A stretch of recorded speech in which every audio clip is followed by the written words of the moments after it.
In nomine Patris et Filii et Spiritus Sancti. Amen. Fratres carissimi, te iterum videre Patris allegro veritas liberabit vos. Selamat menunaikan ibadah puasa. Kita masih dalam masa puasa, masa prapaskah. Mari kita lanjutkan katekesi kita tentang fondasi apologetika. Fondasi apologetika, kali ini yang ke-8 kalau tidak salah ya. Judul katekesi kita pada malam hari ini adalah keselamatan, iman, perbuatan, dan kasih karunia. Ingat 3 hal, tidak ada sola-solaan ya. Iman, perbuatan, dan kasih karunia. Bukan persaingan, bukan atau-atau, melainkan partisipasi. Jadi kalau sola fide itu mari kita bongkar ya, kenapa kok bisa muncul sola fide? Padahal keselamatan itu soal iman, perbuatan, dan kasih karunia. Dan itu bukan persaingan, tapi partisipasi. Jadi ketika keselamatan disederhanakan terlalu jauh, apa yang terjadi kira-kira? Mari kita bahas. Misalkan, coba bayangkan gambaran seperti ini. Seorang anak muda duduk di bangku gereja untuk kebaktian khusus. Di penghujung khotbah, di akhir khotbahnya itu, si pengkhotbah mengundang semua yang ingin menerima Yesus untuk angkat tangan dan maju ke depan. Nah, tanpa ragu, si anak muda tersebut angkat tangan. Dan setelah didoakan, dia pulang dengan satu perasaan. Semuanya sudah beres. Dia telah percaya, tidak ada lagi yang perlu dilakukan. Seluruh proses ini terasa singkat, ringan, dan segera memberi kelegaan.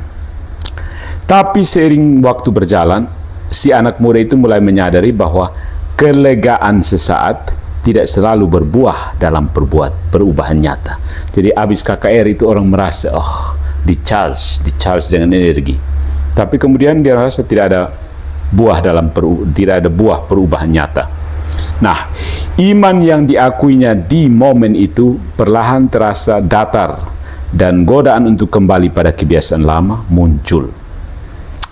Baru setelah bertemu dengan komunitas yang mendampingi dan belajar mempraktikkan iman dalam kehidupan sehari-hari, dia paham bahwa perjalanan iman membutuhkan waktu, pertumbuhan, dan komitmen yang terus diperbarui.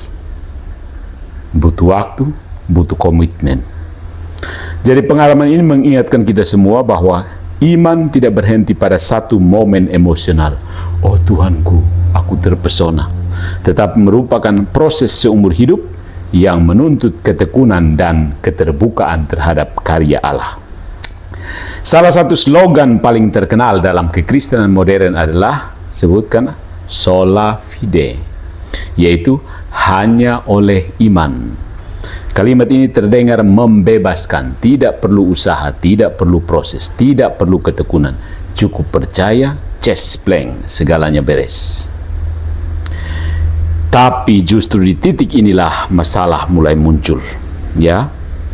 Keselamatan Kristen bukan persoalan slogan, melainkan relasi hidup antara Allah dan manusia. Ketika relasi itu dipersempit menjadi satu momen psikologis, aku percaya, God is good, goodness of God, maka Injil direduksi menjadi transaksi, bukan transformasi. Jadi bedakan ya, transaksi dan transformasi. Jadi katekese ini tidak menolak iman, bukan bermaksud menolak iman, katekese kita ini, tetapi bagaimana iman, tindakan, dan kasih, iman, tindakan atau perbuatan, dan kasih itu saling terkait, ya, secara mendalam di dalam keselamatan. Jadi keterkaitannya bukan begitu terkait saja konsekuensinya, tapi keterkaitannya mendalam, ya, dan itu penting untuk keselamatan. Jadi kitab suci tidak pernah memisahkan iman dari ketaatan, kasih, dan pertumbuhan. Iman yang menyelamatkan selalu iman yang hidup, bukan iman yang mandek pada pengakuan doang. Mari kita lihat kesaksian kitab suci. Iman yang bekerja oleh kasih. Fides formata caritate. Kitab suci konsisten dalam satu hal, keselamatan adalah anugerah Allah. Yes, tetapi anugerah itu mengubah manusia secara nyata. Iman tidak berdiri sendirian, dia bekerja melalui kasih. Ya.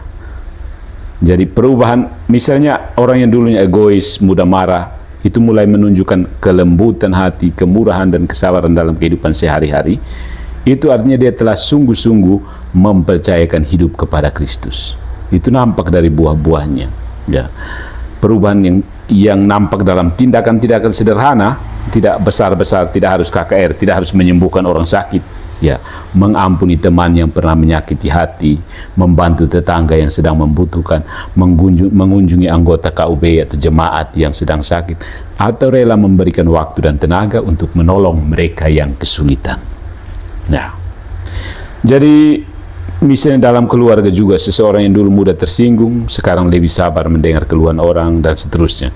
Segala sesuatu yang kita lihat sebagai perubahan menuju ke arah kebaikan itu. Jadi perubahan ini bukan sekedar hasil niat baik doang, bukan niat baik, tetapi buah nyata dari iman yang dihidupi dalam kasih. Jadi ketika iman tidak menghasilkan perubahan hidup, Kitab suci tidak menyebutnya iman yang menyelamatkan. Jadi iman doang. Jadi peringatan keras terhadap iman yang mati muncul bukan dari musuh iman, melainkan dari kesaksian internal kitab suci sendiri. Iman tanpa perbuatan bukanlah iman yang kurang sempurna. Dia adalah iman yang tidak hidup.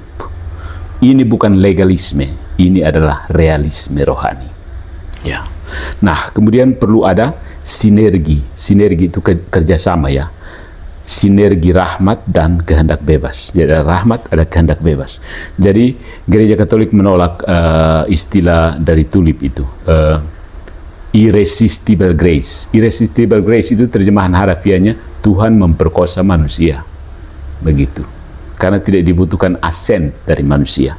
Itu perkosaan Tuhan terhadap manusia. Dan Calvinis senang diperkaos Tuhan. Ya, oke. Jadi Allah bertindak, manusia menanggapi.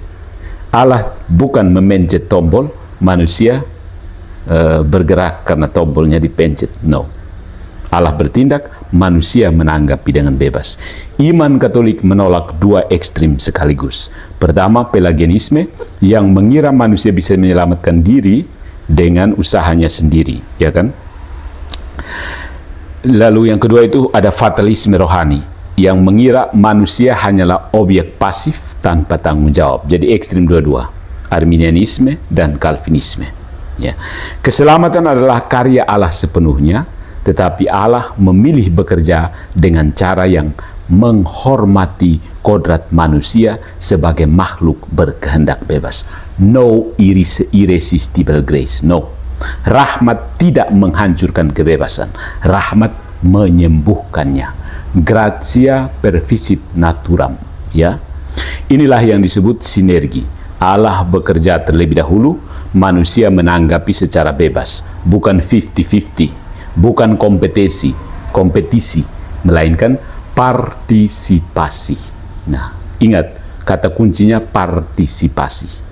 Kehendak bebas tidak menambah keselamatan, tetapi menanggapi keselamatan yang ditawarkan. Allah menyelamatkan manusia bukan sebagai benda, bukan sebagai boneka pencet, melainkan sebagai pribadi. Pribadi itu artinya substansi yang punya kapasitas rasional menurut definisi Boethius.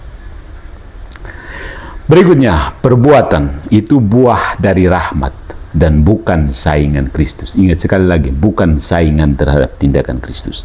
Salah satu kesalahpahaman paling keras terhadap ajaran Katolik adalah tuduhan bahwa perbuatan itu menyaingi karya Kristus. Tuduhan ini gagal memahami kategori dasar teologi Katolik. Perbuatan baik bukan sumber keselamatan.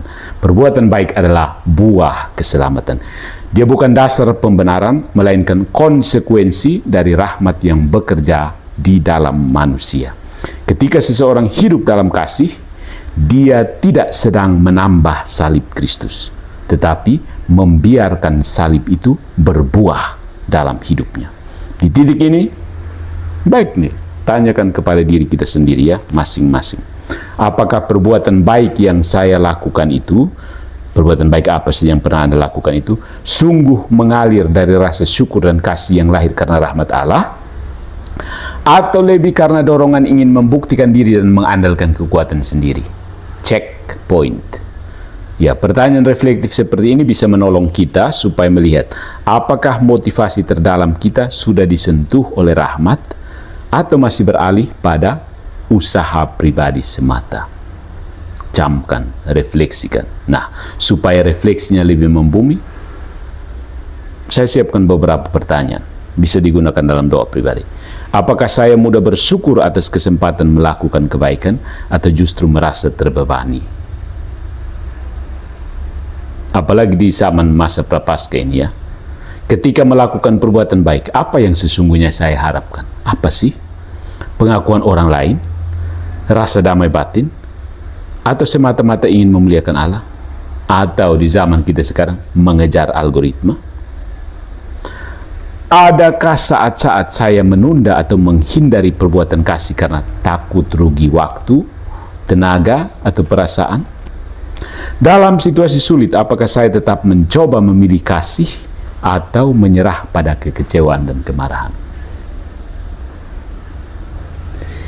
Oke, Ferguson, dengan merenungkan pertanyaan-pertanyaan ini di hadapan Allah, kita dapat membantu diri sendiri untuk jujur dan terbuka terhadap karya rahmat dalam kehidupan sehari-hari.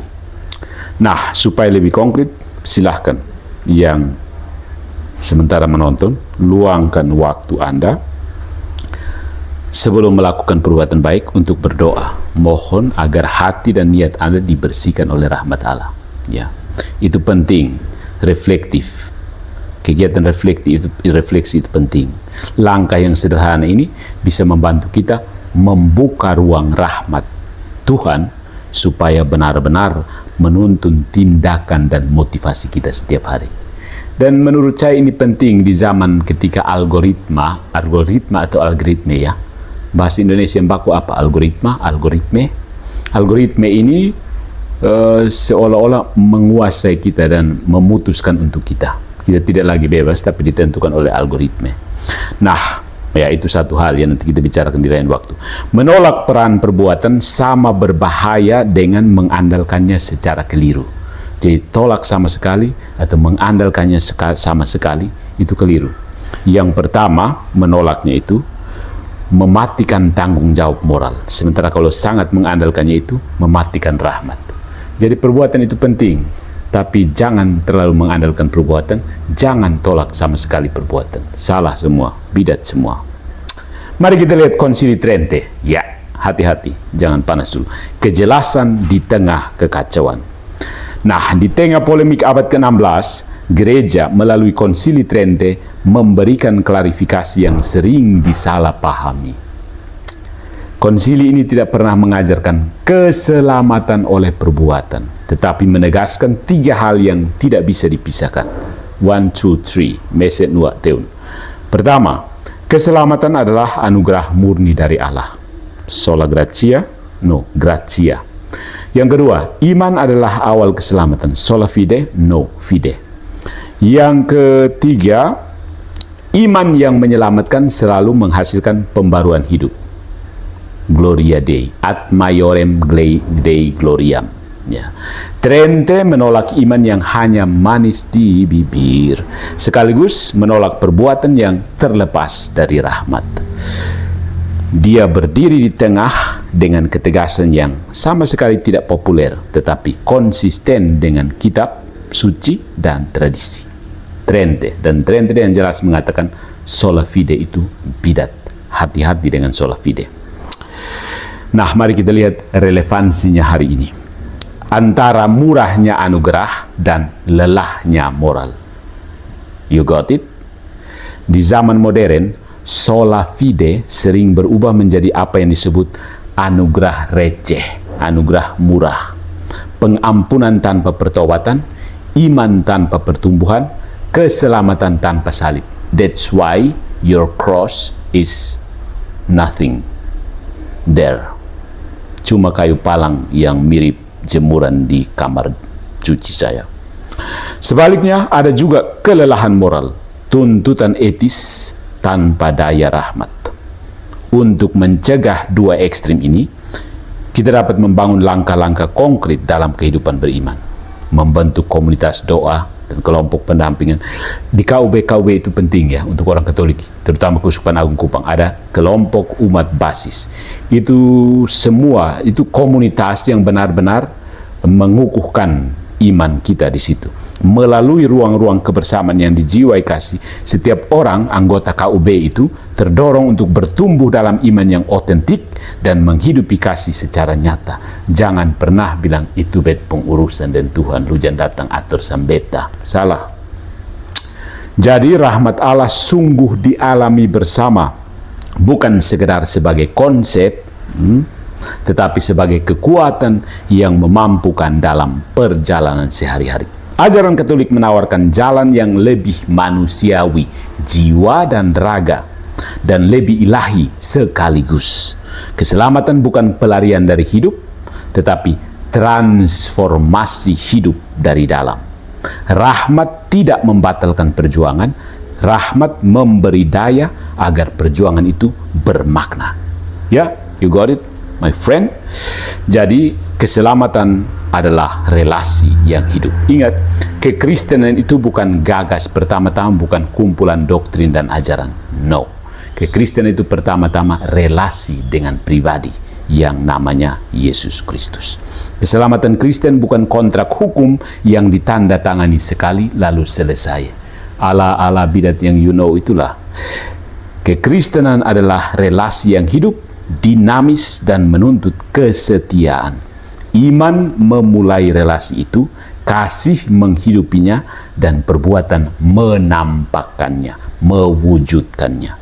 Rahmat menopangnya dari awal sampai akhir. So, mari saudara-saudariku, fratres carissimi, di tengah perjalanan iman ini, kita undang Allah untuk membarui hati dan hidup kita, terutama di masa prapaskah ini.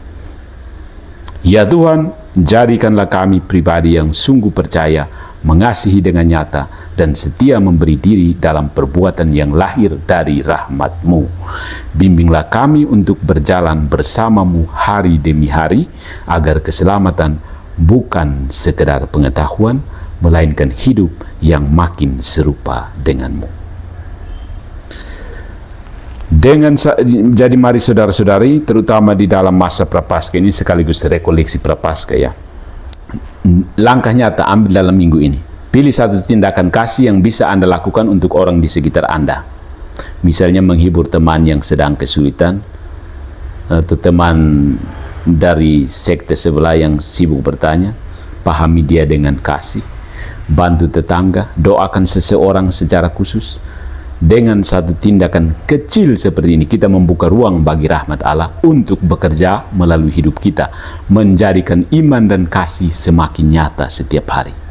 Bukan iman atau perbuatan, no.